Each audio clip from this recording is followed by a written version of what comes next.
My name is Parker Johnson. I've been living in Canada since 2002. I'm originally from Boston, moved here from Los Angeles. Currently work for the city of Vancouver, and worked in higher education for about 20 years in the U.S.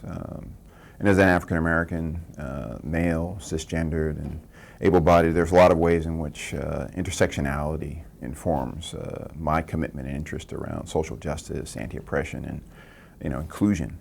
And so a large part of the work that I do has been informed by my own personal mission around those things, and been informed by my experience and expanding understanding of the challenges and complexities of these issues. For me, diversity is, it changes depending upon the context and what the meaning is. But for me, it's always been about trying to expand the framework of inclusion, and within that also dealing with issues around justice. Because it's not just enough to have people in the door and in the room, you also want to have people at the table, part of the decision-making process. So it's not merely about assimilation or integration, but about fullness and inclusion and all of that means.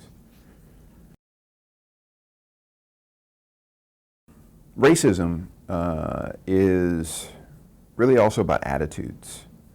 So on a day-to-day basis, a friend of mine talked about how do we deal with microaggressions. And microaggressions might be, is a notion that came from a fellow named Chester Pierce. And he asserted that there are ways in which on a daily basis people are confronted with racist and racial attitudes. So for example, for me on a bus, I might be the last person people will sit next to when they're filling spaces that are empty next to people on the bus. And one could say, well, that's a random thing, and that's a possibility of, might just be that you're a large person, people don't want to crowd your space, you're male, all those things. And all those things may be true, and also I'm black. And the notions around, the myths around what it means to be near a black person, and even the issues now around Black Lives Matter, which is out in the public consciousness, is really about valuing the lives of people of color. In this case, we're talking about black people, and recognizing that differential treatment is what we're talking about. It's not, for example, the fact that I'm black that makes the issue a problem. It's how I'm treated. So when I think about racism, I'm also talking about white supremacy. And there, it's not so much implicating white people as it is practices around maintaining oppression and dominance. And so the day-to-day ways in which that's expressed might be in terms of economic inequalities and who is disproportionately poor. So when we look at Canada, we see Aboriginal persons disproportionately on the low end. We look at colonialism as a practice of racism and imperialism. We're on unceded territory. So this territory itself is an example of racial or racist practices. And within that context, we also have racialization. So that when we'll hear reports on the news, they won't refer to someone's race unless the person is not white, whereas white people are normalized. Same way with our Band-Aids. We look at Band-Aids, they're called flesh-colored Band-Aids, and we look at them, whose flesh are they colored for? So there's ways in which these practices are embedded in the ways in which we see things. So ethnic studies, ethnic foods. So there are ways that we categorize things and we normalize them. So my name is Camila Fujiwara. I am living in Vancouver in unceded Coast Salish territories. I am a youth worker, and I'm also a student studying social work right now. I am a mixed-race immigrant. I came here when I was 14, and I've been here for about 10 years now. Racism impacts us all, and I really do feel that some of the literature points to like 3 levels of racism. For example, there's systemic racism, which is like institutional barriers that certain communities face, lack of representation, respect, and resources. And interpersonal racism, which I think is like the one that most people talk about. So like individuals overtly being racist or covertly being racist, and the impact that it might have. And there's also internalized racism, which is basically when communities or individuals internalize like the messages that they hear about themselves.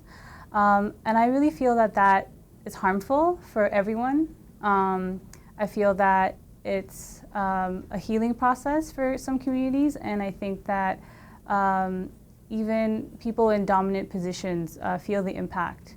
And I think that for there to be transformation in society, everyone needs to be involved. From my understanding, discrimination is when we act or react based on one's preconceived prejudices on an individual based on group membership. For example, when we look at, since we're talking about race, one of the things that Malcolm X talked about in the States, he said, you know, I'm not a diner until you allow me to dine. So being in the room isn't enough. One needs to be at the table. So when we talk about diversity, as I said, oftentimes people think about that as just bringing people in the door. It might be having women in the fire department. It might be having persons with disabilities on an advisory committee. But until those people's voice is heard, until the fullness of their contribution is realized, then we don't really take advantage of those opportunities that are presented to us, and also see the spots in which, and the areas in which we are deficient, and maybe also being oppressive or exclusionary. My name's Karen Ralston, and I work at UBC in the Center for Intercultural Communication in Continuing Studies. And I was born here in Vancouver, although didn't live here until my adult years. Grew up in different smaller towns around the province. I think I've been passionate about diversity and inclusion for really decades now. I grew up in a family with a father who was very passionate about social justice, and so that was part of our, daily, everyday conversations at home. And a mother who was passionate about education and communication, so that kind of came together and led me to the career that I'm in. I worked in immigrant settlement at Surrey Delta, what was Surrey Delta Immigrant Services, 20 years ago now, I realize, and still hold a very dear place in my heart for social justice issues for immigrants, and really valuing Canada more fully valuing the contributions that immigrants have in Canada. And while I feel we kind of select the best and the brightest from around the world, there are still so many barriers to how people can fully enter into and integrate into Canadian workplaces. So that's sort of an example of diversity and inclusion. We are diverse as a country, we are diverse as a city, we are diverse, but diversity is about numbers and kind of demographics. Integration is about how fully are all the aspects of our diversity integrated and celebrated, and whose voices are at the table, and whose talents are really being used in our organization. So I think we've got a long way to go. I feel like we have that diversity, but I don't, on the journey from diversity to inclusion, I think generally as a society and most of our organizations, we're still very much on the journey and we have not arrived. For me as a white woman, I started to realize early on in my relationship with Parker as a couple that there were experiences that I'd never had before that I was now starting to have. And one of those examples was we went out to a restaurant in Los Angeles, and it was just before lunch hour, and we were the first customers to come into this restaurant. And for some reason, the person who greeted us at the door took us to the very back corner of the restaurant, where there was kind of a chipped arborite table, walking past tables and tables of tables of nicely laid linen tablecloths and so on. And in 30 plus years, I'd never actually had that experience before. And we kind of looked at each other and we actually decided to stay in the restaurant. We were really hungry. We decided to stay in the restaurant, but we looked at each other and said, no, we're not sitting here. We'll sit over there. And we picked up and moved ourselves to another table. But it was one of many examples of situations where I started to realize, as a white person in a predominantly white context, that my identity is affirmed and confirmed, and I just kind of sail along without challenge. It's quite different if Parker and our daughter are walking down the street. There's oh yeah, that makes sense. That's a father-daughter combination. But if she's with me, because her skin is brown and her hair is curly, and my skin is white and my hair is straight, that people don't look at the two of us instantly and say, there's a mother-daughter. So there was one time at a local Vancouver skating rink where she had a really bad fall, and I rushed over to help her, and through her tears was trying to pick her up, and then the one of the skating attendants came over and kind of looked at me and said, oh, thank you, I got it. And I didn't leave. I mean, it's my daughter, right? And he said, no, like he kept reassuring me that things were under control now, and, essentially I could leave. And then I realized, oh, it's because he thinks I'm just being a nice woman or a good Samaritan and helping this little girl out. And I said, this is my daughter. And he said, oh, okay, you can stay. It's like, oh, thanks. Thanks. But I guess, we're all trying to make sense of the world. We have all this information coming at us all the time, and we try to fit people into boxes and try to make sense of what we're seeing. And I guess, in diversity and inclusion work, it's about noticing those assumptions we're making, noticing, geez, isn't that interesting? Like, I hope that young man would go away and say, huh, isn't that interesting? I just assumed there was no connection between those two people. And yet, look at that. She was actually a loving mother taking care of her daughter, not just some nice lady. So that's the hope, is that we can start to, and particularly for those of us who are from sort of the dominant group, the dominant culture, to notice, when I pick up the paper, I see myself represented, good and bad, positive and negative, throughout these, on the TV or throughout the newspapers. And until Obama was elected, I'm picking up the newspaper with Quincy. You've either got a sports star or a criminal representation of the Black community, and that's not the full representation of the Black community. That is the stereotype, but that's not all of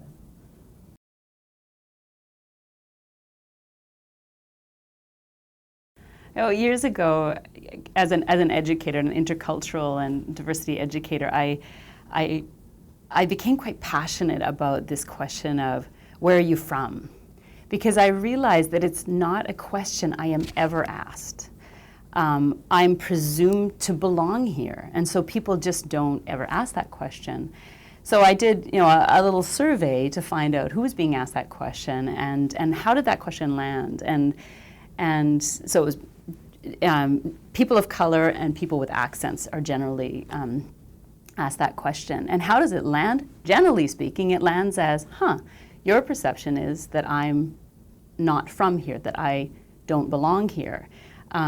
Now, maybe one question asked once, maybe it doesn't land that way. But what people were saying to me is, if I am asked, and I am asked that question 25 times a day, it's exhausting. And it really gives me the sense of being othered. Even I remember when my daughter was 7 years old, she came home and she said, why is it that people feel they have the right to my whole life story? And here she is, she's growing up as a brown child in a predominantly white context, and she at 7 was already exhausted with the question. So I started always weaving that question into workshops to problematize it a little bit. And for me, it raises the difference between intent and impact.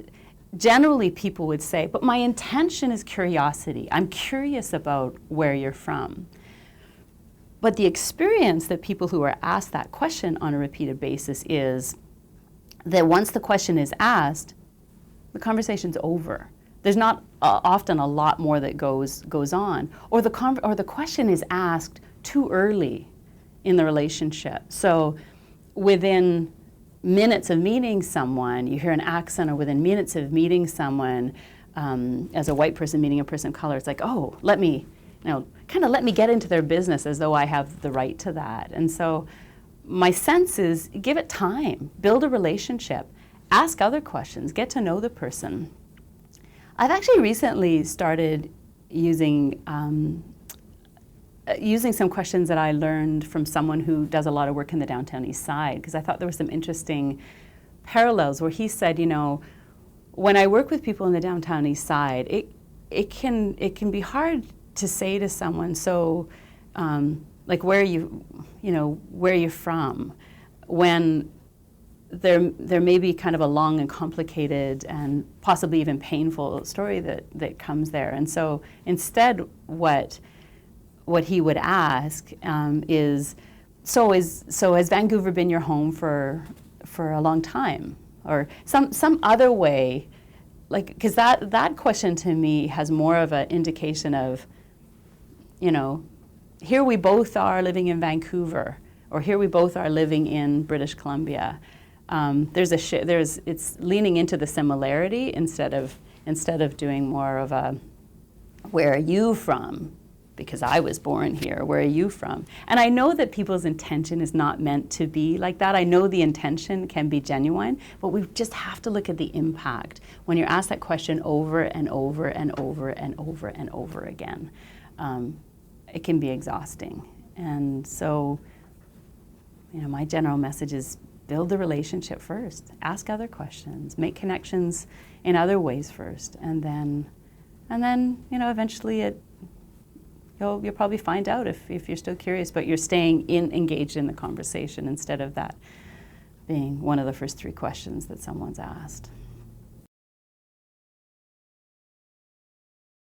I think the biggest thing for me has been to see, and as much as I try, to see those moments as gifts, because we can't, if we're really going to build an inclusive society, we have to lean into the conversations, and we have to be willing to make mistakes.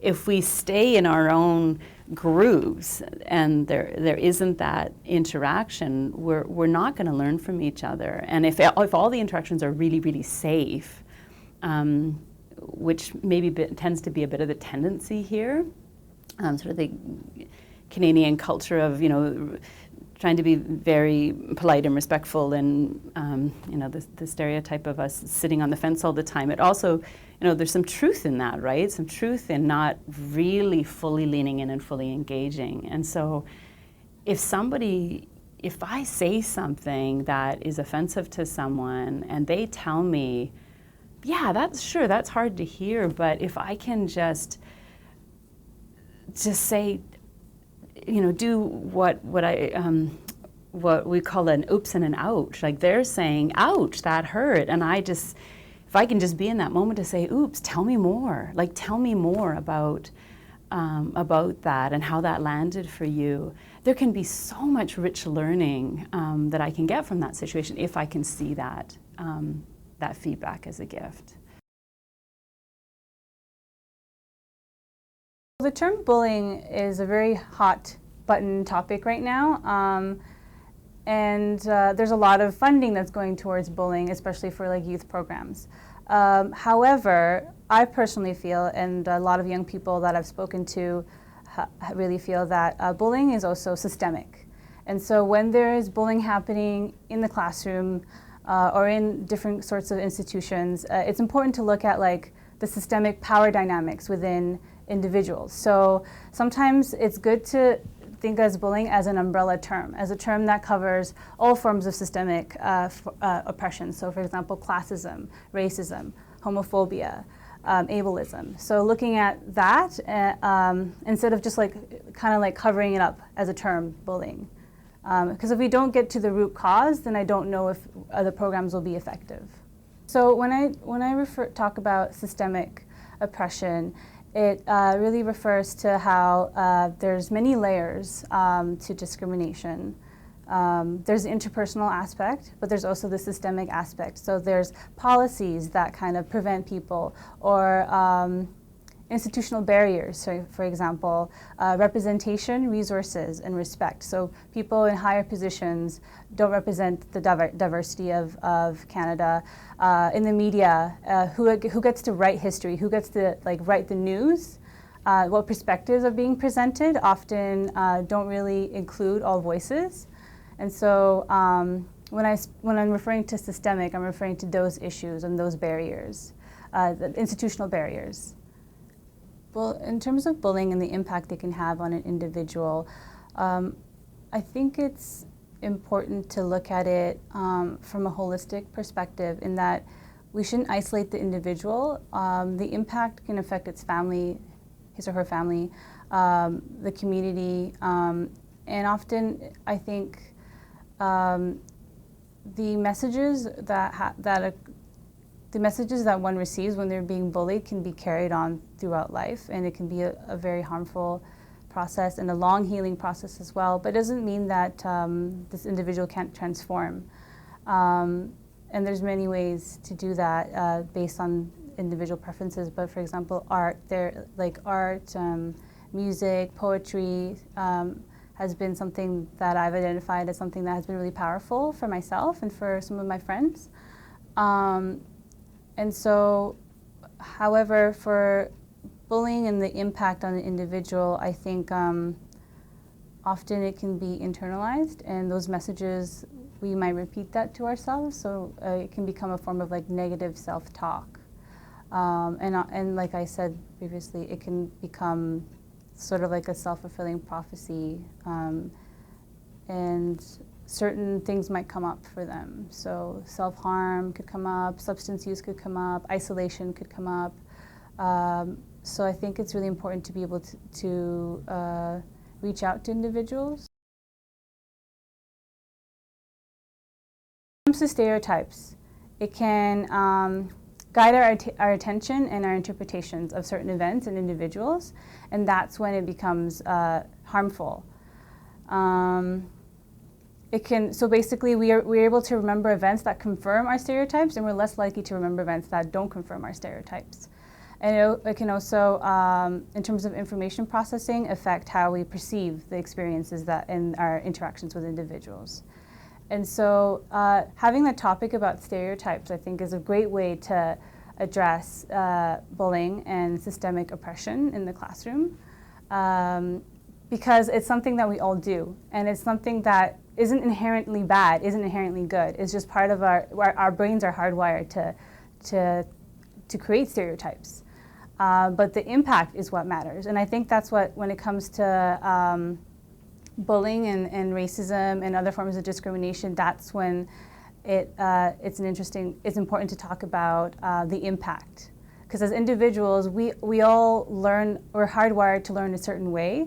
We are socialized to think a certain way and to absorb information. And so it's not that the information that we're absorbing can be harmful, but if we're able to critically think about it and examine it, then we can lessen the impact, and we can reduce the harm that we do towards each other and and ourselves. As a young woman of color in the workforce, I've experienced settings where I basically felt ignored. So in meetings, I will say something and it'd sort of be not really acknowledged, or someone else would repeat that, and it would be oh yeah, that's such a great idea, and I'll be I just said that, and that's sort of maybe the stereotype is that young women of color don't have a voice, don't have an opinion, and aren't good leaders.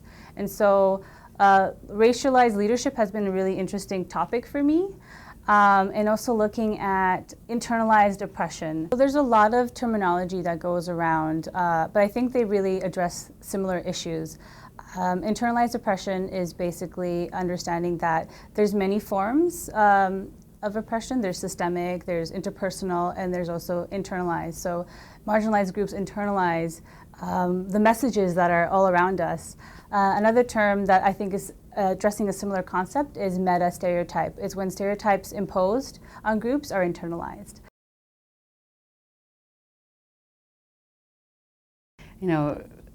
Parker and I talk about these things a lot, and we were just recently talking with a family member who is, this family member of ours is trying to figure out how to intervene in situations where he's seeing an interaction that looks racist to him, and maybe is racist. And so he was talking about how, the challenge in those situations of just saying, that's racist, you're racist. Sometimes that's what you do. Sometimes you just say, and I remember once in a bank, just here on Commercial Drive, that a security guard said something, and I just turned, it was so inappropriate what he had said. I turned to him and I said, that's not okay, that's racist, and just shut it down.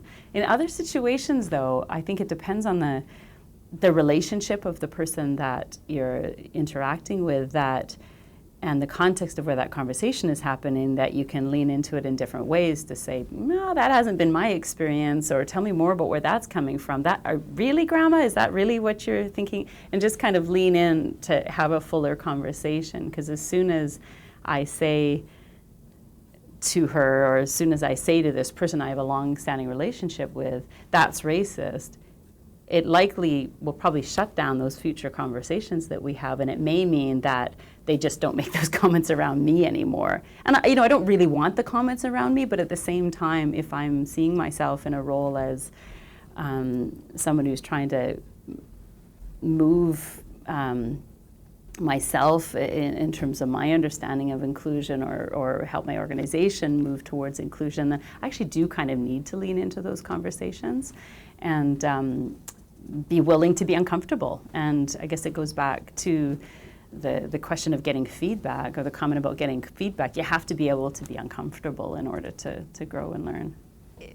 I think having the conversation, so if you feel as though if someone has said something that you're just really uncomfortable with and you want to follow up with them and let them know, one, I'd say definitely follow up. And we have a tool in our workshops called Oops and Ouch, and that's just to give the language in the moment to be able to say, ouch, like that didn't sit well with me, or what you said there, it was really, it was uncomfortable for me, or I didn't like it.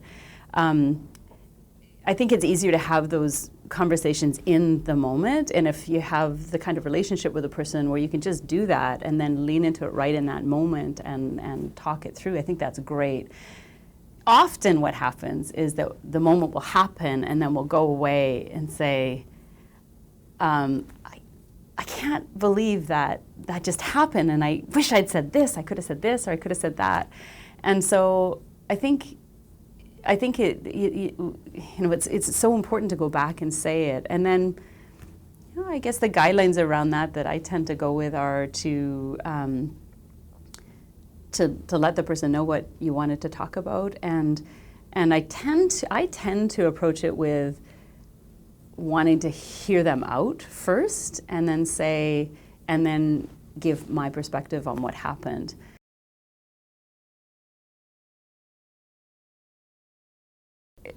Reverse discrimination, yeah, it's something that particularly people who've been in a position of power will say in situations where they're starting to notice that other groups are sharing in the privileges or sharing in the opportunities that they once had exclusively for themselves. And I think it's so frustrating for me to hear that, because as a white person in this city and in this province, I have access to so much, and so the playing field is not level. It's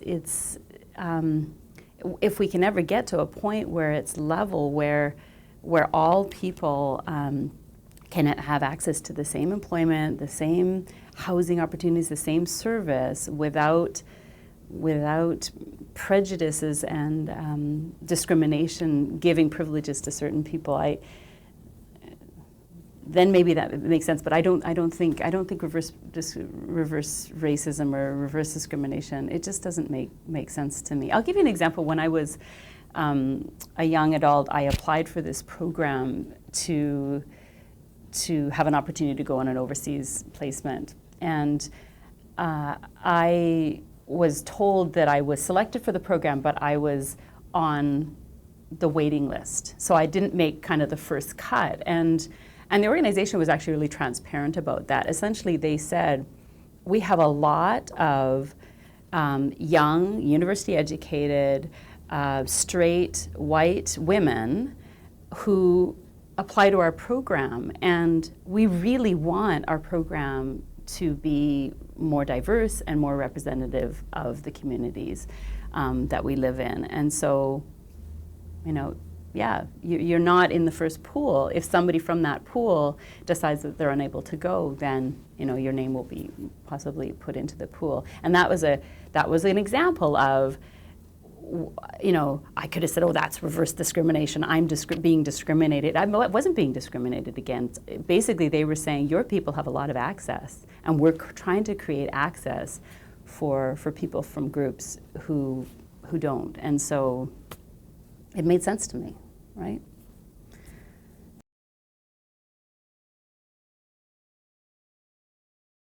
So when someone says that they're colorblind, I think, to me, they're implicitly implying that there's something wrong with being racialized, and that it's desirable to be non-racialized. It also ignores the realities and barriers that people experience. So that race doesn't matter kind of comes from a place of privilege. To not be able to see race, it comes from a place of privilege, and an ability to ignore or not even see like the everyday realities that people face, that racialized people face. I think to move us along that path from diversity to inclusion, it's about really noticing in an organization, for example, it's about noticing the systems and structures that exist, that we're working under, and honestly, particularly for someone kind of born and raised here, where the systems and the structures are so familiar, and constructed around a cultural paradigm that is one that for example, for me, one that I was raised in. So let's take the recruitment process. If I'm in an organization and I look at the interview process, it's a very familiar process to me. I know that there are those questions about why do you want to work for our organization, and I know the response to that. It's not always necessarily a really honest response, but it's something that I know that the interviewer wants to hear. But if I'm from a different context, I might not know that, let's call it a dance. I might not know that unspoken or hidden rule that we have here about how to answer those things. So your question about how do we move as organizations or as a society from just being diverse to being inclusive, it's about saying, let's look at all of our system, let's look at all of our structures and say, how inclusive is this? Like how, would this be a familiar way of doing things for somebody who's from a totally different context? And if not, then let's talk about that. Let's, make culture a part of the conversation. Let's bring people into this. Let's provide roadmaps for how to navigate our systems and not just assume that how we do things in this context is right and normal. It's just the way it is. It's been constructed that way. It's how people have developed ways of being in a workplace. But there's lots of other excellent ways around the world of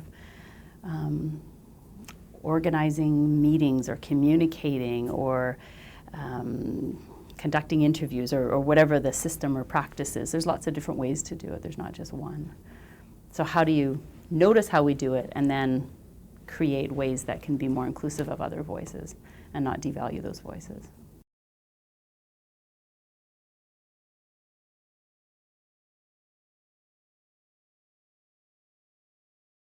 My name is Koyali Burman, and I work in the field of diversity and inclusion, and I also oversee a lot of community development projects, and one of the very important project also I coordinate is also the Safe Harbor for the Vancouver region.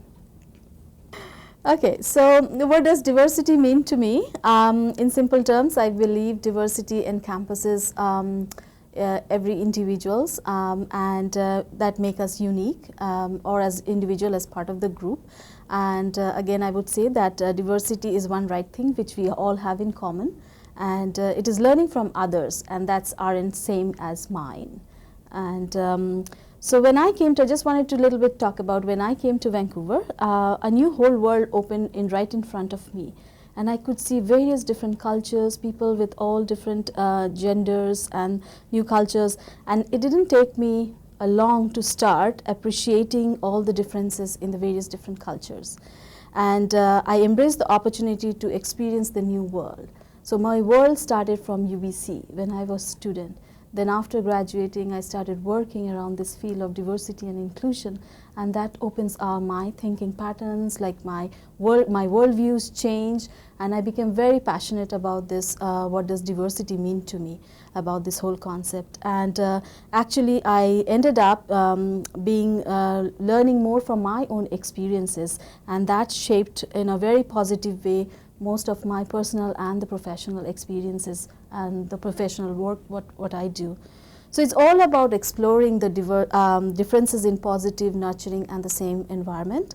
And apart from that, about understanding and moving beyond tolerance, and which is one of the important thing I consider, and celebrating diversities of each individual. And one more thing I always I'm very thankful that I'm very, very passionate also working with the Safe Harbor program, which is one of the great way of creating awareness not only in BC but also in other parts of the Canada. Safe Harbor, Respect for All, is a vision in action for the businesses, institutions, agencies, proactively creating a welcoming workplace and in communities.